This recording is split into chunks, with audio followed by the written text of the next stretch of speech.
Tobin. Not sure if you guys know him. He's the president of National Taxpayers United of Illinois. He's run the largest tax fighting organization here for over 30 years. He's actually my inspiration. He is, in my eyes, a role model and somebody that is a true fighter for freedom.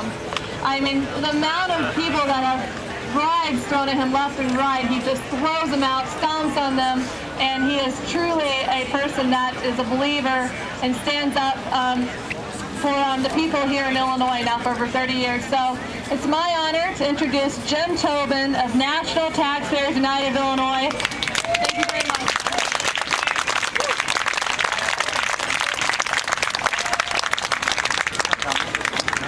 Oh, could you take these two? Try both.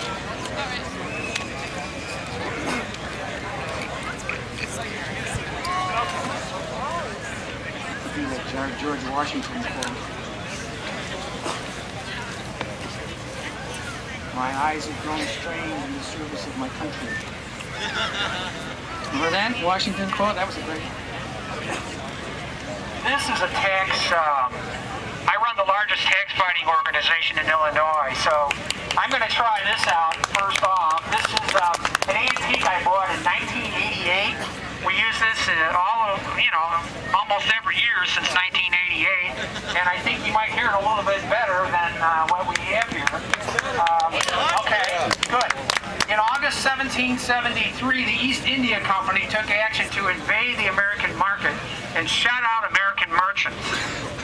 They intended to construct a factory in Philadelphia and to build 3 of their own warehouses in 3 other leading American ports. They shipped 600 pounds of tea to a few favorite merchants who would act as their agents and consignors. The merchants of the 4 ports, U.S. ports, backed by the press and most of the population, quickly mobilized against this conservative threat. On December 16, 1773, members of the American Patriot group called the Sons of Liberty, disguised as Mohawk Indians, boarded the 3 ships carrying the tea from the East India Company. They spent several hours during the night dumping all of the tea into Boston Harbor. No person was harmed and no other property was damaged. The cold and obstinate Tory governor, Thomas Hutchinson, got the message and realized no Americans would help track down the culprits. The Boston Tea Party was a smashing success. Today, the 4th of July, yeah, that's why we're here.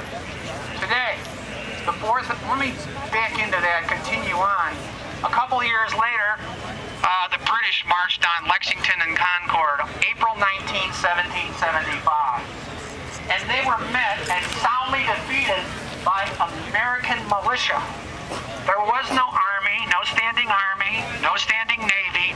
It was American militia that defeated the British April 19, 1775. A couple of months later, a couple of months later, on June 17, right, Christina? June 17 is Christina's birthday.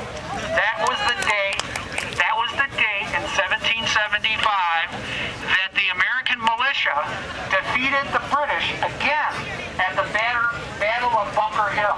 June 17, 1775. And that started the American Revolution that led to our independence on July 4th, 1776. Today, the 4th of July, 2009, concerned citizens are holding another tea party, this time in Chicago. We are more peaceful than the original Tea Party, but no less resolved. We are protesting taxpayer bailouts of corporations. We believe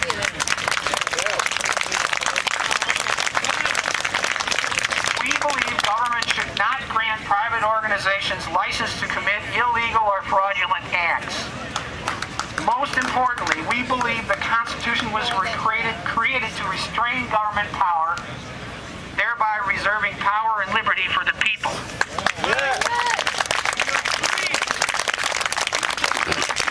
We believe there should be no increase in the national debt, and that the privacy and civil liberties of all U.S. persons must be protected.